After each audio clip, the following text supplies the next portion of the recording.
কাকা এখন এত কথা কইছে ভাই কথা এই যে কাকা কই আমরা ছেলে কই মামুন কই বাচ্চা তো আচ্ছা বাড়িতে থাকে না আপনার মাস্টার মানুষ আপনার ছেলে এই যে তারেক রহমানের গালিগালাজ করে তারেক রহমানের এই ছেলে এটা কাকা আমি আপনাদের বলবো আমি 1980 সালে বিএনপি করি। আচ্ছা কাকা আপনি 80 সালে বিএনপি করেন আমার বাবা আমলি করতো সমস্যা নাই কিন্তু তারেক রহমানের নামে যে এই ধরনের কথাবার্তা গুলো লেখে তখন আমরা তো মনে করেন যে আল্লাহ নবীর পরে তারেক রহমানের মানি বাপদাদার চেয়ে বেশি মানি এমন বিষয়টা হচ্ছে গিয়া উনি তো কোনো অপরাধ করে নাই ওনারা এই যে গালিগালাজ করেছে বললো যে আমরা একটা কথা শুনেন আমাদের ভদ্র মানুষ আমাদের নামটা আগে থেকে আমরা চিনি আপনার ছেলেরে ফোন না কইবেন যে সুলতানের রায় ছিল কালকে সকাল 10টার মধ্যে তার টাইম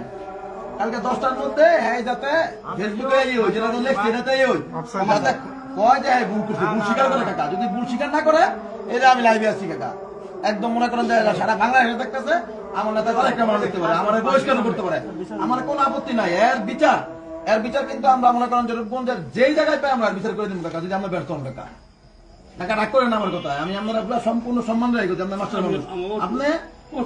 আমরা কাকা আমি আপনার করেন না আমরা যাইছি আমাকে খারাপ লাগতেছে কাকা আমরা ওই কথাটা কইতেছি কিন্তু আপনার ছেলেরে কাকা আমরা খালি কোন আপনার নিজে করছেন যে 1980 সালে বিএনপি করেন আমার বাবা আমি করতো কাকা